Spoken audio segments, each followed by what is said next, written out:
ये बताएं कि टोटली पॉलिटिकली मोटिवेटेड है बिकॉज अब आप एक पर्टिकुलर पार्टी को या एक पर्टिकुलर पॉलिटिकल पर्सनालिटी को आप नहीं, मेरा तो रिस्पोंडेंट है मेरी पिटीशन में खान और शहबाज शरीफ भी रिस्पोंडेंट है। उसमें मैं कह रहा हूँ कि झगड़ा इनका है। ये मैंने एक one of the points not malice कि इनका झगड़ा है आपस में, एक दूसरे को ये कहते हैं हमने ख़त्म करना है। और राना सनाउल्लाह भी पार्टी वो कहता है मैंने खान को ख़त्म करना है, खान कहता है मैंने इनको की तरफ पके।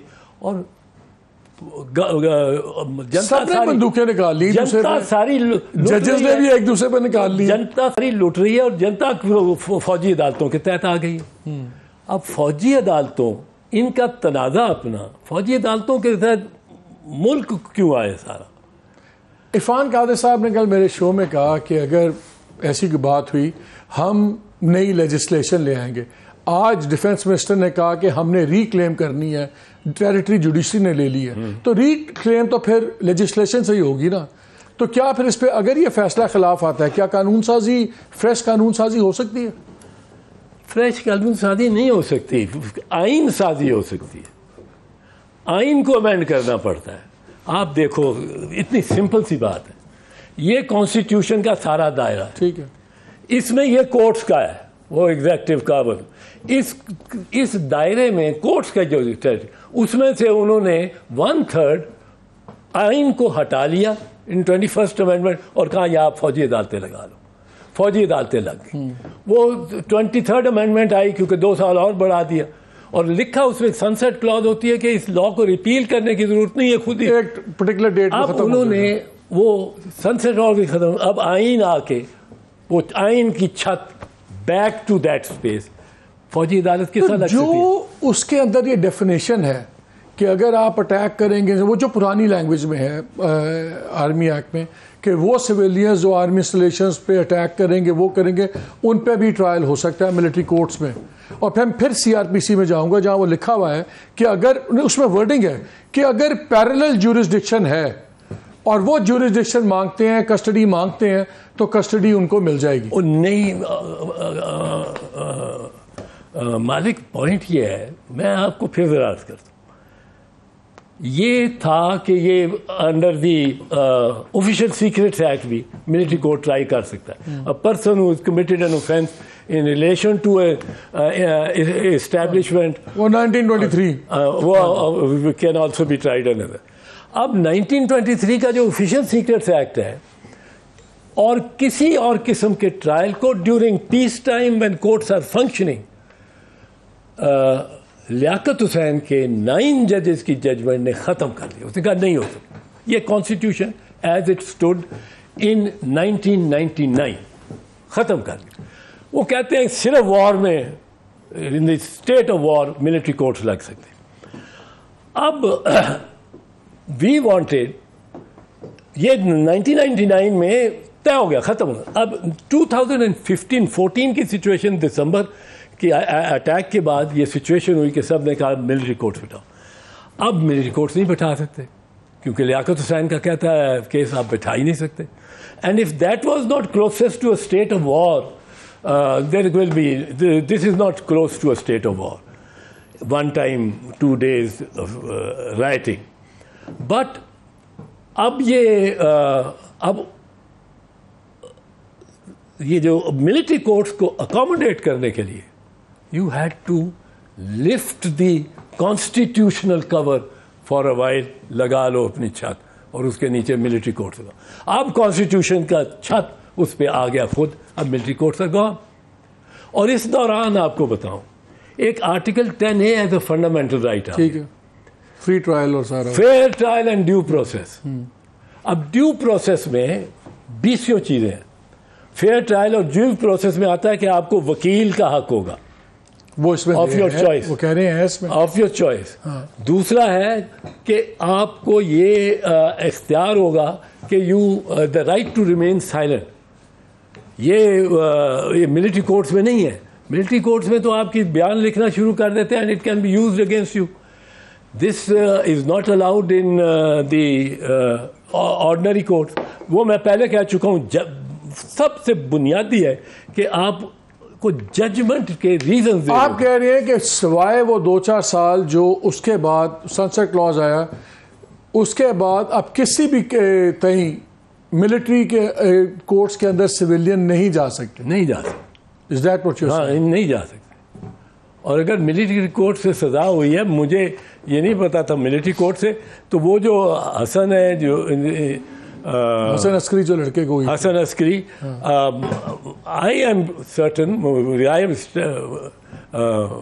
स्टैंड टू बी कॉन्ट्रडिक्टेड कि 2019 से पहले की या नहीं, उसकी 2019 का केस है उसका। हाँ। उसकी 2019 में उस पर FIR हुई थी, फिर 2019 में उसका सारा केस, मेरे पास उसकी डिटेल पड़ी हुई है ये, बल्कि वो अक्टूबर 2020 में अरेस्ट हुआ और ये बियॉन्ड हो गया। हाँ, ये बियॉन्ड हो गया। तो अब फिर आ जाए ना, अब इसमें अगर देखते ये हैं, बियॉन्ड हो गया। चलिए ये निकल, ये है FIR रजिस्टर हुई थी पुलिस स्टेशन शालीमार में 1 अक्टूबर 2020 को। हाँ, ये बियॉन्ड। 2 अक्टूबर को वो बंदा अरेस्ट होता है, फिर 28 मार्च नहीं, और फिर जनाब इसको सेंटेंस हो जाता है 5 साल का। अब ये कोर्ट और फिर इसका स्टेटस, फिर आई शुड हैव प्रोटेस्टेड, मैं अपना कह सकता हूँ, बट आई डिडंट, ये सुना था, लेकिन इसकी जब डेट की मुझे नहीं, जब इसकी अपील अगर सुप्रीम कोर्ट ने टेक अप नहीं की, जब इसने सुप्रीम कोर्ट को केस भी भेजा, सब कुछ हुआ, तो फिर तो सुप्रीम कोर्ट इसका मतलब एक्सेप्ट किया या व्हाटएवर, तो ये फिर सजा कैसे होगी? ये मिलिट्री कोर्ट ने कैसे सजा दे दी? नहीं, ये तो सनसेट क्लॉज के बाहर है। मिलिट्री कोर्ट नहीं बैठ सकता, so there is a grey court नहीं बैठ सकता। तो फिर ग्रे एरिया है ना? इसके नहीं, ग्रे एरिया नहीं है, दिस इज इलीगल। मैं कह रहा हूँ this is illegal, this is unconstitutional. तो आप मुझे बताएं क्या होगा? अब नजर आ रहा है जो अब तो हम आपने एक बार मेरे प्रोग्राम में कहा था कि बड़ी बदकिस्मती है कि जजेस का बेंच देख के आपको फैसले का अंदाजा हो जाता है। अब हमें बेंच देख के तो फैसले का अंदाजा हो गया है कि ये स्ट्राइक डाउन लगता हो जाएगा। फिर गवर्नमेंट के पास क्या ऑप्शंस हैं? मैं आपको एक चीज बताऊं, बेंच देख के नहीं है क्या, मेरे ख्याल में आई मे बी रॉन्ग, मेरे ख्याल में यूनानिमस फैसला होगा। ओके, जो फैसला होगा यूनानिमस, अलाउ करने का, डिसअलाउ करने, और it could go either way आपके ख्याल में? There is in my estimation too much of jurisprudence against military court. एक सवाल आज ये भी उठा था, शायद जस्टिस आई डोंट नो किसने, मिक्सिंग इट, जब उन्होंने कहा कि यार ये फिर 8 मेंबर बेंच की अगर ये फैसला होता है, ये 7 मेंबर बेंच का, तो अपील का क्या होगा? तो वो क्या था, उसमें क्या? वो ये है कि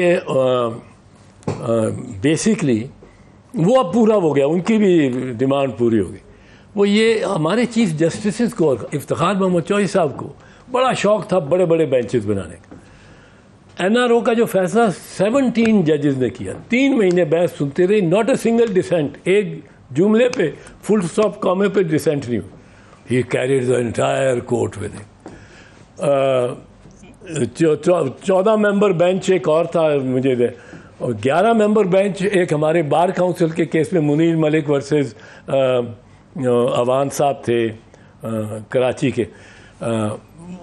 इस तरह के बड़े बड़े बेंचेस बनाने का उसको बड़ा शौक, और कोई डिसेंट नहीं। डिसेंट का कॉन्सेप्ट यहाँ भी बर्दाश्त नहीं हो रही चीज से। नहीं, यहाँ बर्दाश्त होगी, अब इसमें डिसेंट हुई तो होगी। सर आज तक तो बिठाया नहीं फायज ईसा को, इस केस से बिठा लिया, इसमें ही बड़े सवाल उठ रहे हैं। फायज ईसा को एक पहले केस में बिठा लिया था उन्होंने, और कोई अच्छा रवैया। Sir last 1 minute, how does it feel कि एतजाज एहसन की सस्पेंड हो जाए मेंबरशिप पार्टी की? यार ये लास्ट मिनट में तो बात नहीं करने वाली। नहीं करे तो नहीं, लास्ट मिनट ये इस पर डिस्कशन होनी चाहिए। It's my family still, Peoples Party is my family. Some people in Lahore वो मेरे खिलाफ हैं, वो हर किसी के होते हैं मुखालिफ, लेकिन लाहौर की मुखालफत पे तो मेंबरशिप एतजाज एहसन की नहीं हिल सकती। नहीं, जब तक कराची वाले ने कोई सस्पेंड नहीं हुई, कोई कुछ नहीं हुई, कोई सस्पेंड नहीं हुई, कोई शो का नोटिस नहीं आया। ये इन्होंने लाहौर वालों ने नौजवानों ने कुछ ये करने की कोशिश की है। हाँ, ये भी मैं कह दूँ कि बड़े घर, किसी बड़े घर से तरदीद भी नहीं आई। हाँ, ये तरदीद इसकी नहीं आई। And I am a little disappointed कि मेरी व्हाट हैव आई डन, मैंने क्या किया है, और पार्टी के व्यू को मैं हर जगह प्रोजेक्ट करता हूँ, जाले को करता हूँ, और फिर खोसा का साथ जो किया है कि उसकी तस्वीर wall of shame, it is this is not political parties and politics, this is आजकल सबकी बर्दाश्त खत्म हो गई है, किसी को आप क्रिटिसाइज करें, हर कोई वो फारग